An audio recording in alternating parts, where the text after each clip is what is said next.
Hello everyone! Tara samahan nyo kung ito itong dogwood natin sa Plaridel Heights. Ito yung lot area natin is 140 square meters. So ito yung front area natin. Kung napansin nyo, ayan yung front door. Itong pinlight na to kasama yan guys, ang ganda niyan sa gabi. Ang ganda-ganda, lakas makabongga ng bahay. Ito namang lock natin. Fingerprint na siya and lock code. So, pasok tayo. Ito naman yung ating sliding door. Sa gilid yan. And then ito, yung ating sink. Upon turn over, ganyan-ganyan na siya. And ito, yung napansin nyo sa taas, yung CCTV, kasama rin siya sa turnover natin. Itong ibabaw ng sink natin, granite na siya. So, ito yung lakas ng tubig dito. Yan, hindi pa siya nakatodo. So yan, ang lakas ng tubig dito, hindi ka magsisisi. And yan ha, kasama yan sa turnover natin, meron ng linya ng tubig. Hindi na kayo mag-a-apply. So yan, kasama yung cabinet sa ilalim. Ito naman yung space natin for ref or anything. Kasya siya dyan. So ang lawak, ang liwanag. And pakita ko itong port natin, no? Kasama na yung USB port, naka-ready na siya.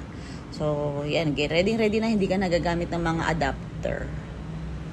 Yan. So, diretso naman tayo dito sa ating bedroom 1. This one. So, yan. Ang laki ng ating window. Napakaliwanag. Kahit hindi ka nagbubukas ng ilaw sa umaga, napakaliwanag na. So, parang useless light pagbukas ko, no? Ang ganda ng ilaw natin sa kwarto na to. Parang pin light lang siya. So, yan. Yan siya. And dito, meron din tayong USB port. Yan. Dalawa yung socket natin dito. And dito, pwede tayong upon turnover is pwede yung meron naka-ready na pang aircon. Ito naman yung bedroom 2. Actually, iba, ina-extend to hanggang dun sa likod. Sa space nyo pa rin yung likod na yun. So, optional naman, upon turnover, kung gusto nyo nang ipa-extend yung bedroom nyo. Kung meron kayong mga kids na gusto magpa-double deck, so pwede siya. So, this is the bedroom 2. And yung katapat nito is yung bedroom 1. And nakagitna rito yung ating CR. Ito siya. So, yan. Full tiles tayo hanggang ceiling. And nakita nyo naman, ang ganda ng ating comfort room. Modern na modern yung design. Lahat na accessories dito is kasama na rin sa turnover. Yung shower natin, may bidet na rin. And yung lagayan ng mga sabon yan. So, full tiles tayo hanggang ceiling kasama na exhaust fan. Yan siya. Ayan. So, yung sa ano rin, tubig din dito is malakas din. Katulad din dito sa ating kitchen. Yan. So, paglipat nyo talaga rito is titirhan na lang. Wala na kayong aayos pa, kundi mag-ayos na lang kayo ng gamit nyo. Yun na lang siya. So, ito naman yung lanai area natin. Ang ganda. Ang luwag-luwag. So, ito yung pwede nyo gawing garden or maglagay kayo ng table dito na for your family. Yung iba kasi ginagawa is dito nagkumakain. So, ito naman, may another tayo rito, gripo. Para kung gusto mag-car wash or magdilig. So, yan, naka-ready na siya. Meron na tayong gripo talaga sa labas. And meron din dito sa harap. So, yan, pwede kayo maglagay ng table dyan. Para kung gusto nyo dyan kumain ng family, at least kumain na kayo sa labas.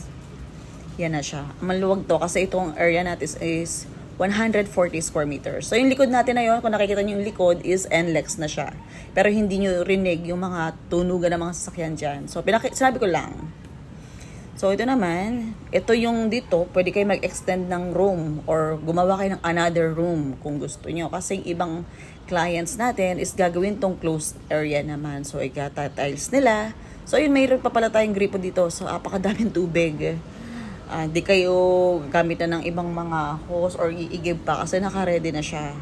And itong lababo natin sa likod kasama rin yan na turnover, pwede ka maglaba, tsaka maghugas ng pinggan or what. Ready na. So yun nga yung sabi ko, pwede kayo dito maglagay ng dining table and pwede dyan kayo magluto. So yung loob is pwede na lang talaga siya, receiving area lang. Itong lupa na to guys, pwede nyo siyang gawing tiles Ayan siya. So, ang ganda ng ating bahay sa labas. Di pa siya naka-tile sa labas, pero ang ganda na. So, itong parking, yung naka-semento, pwede siyang gawing parking talaga siya. And yung another part, yung lupa, pwede nyo rin gawing parking. Kasya dyan yung mga pick-up or Fortuner nyo.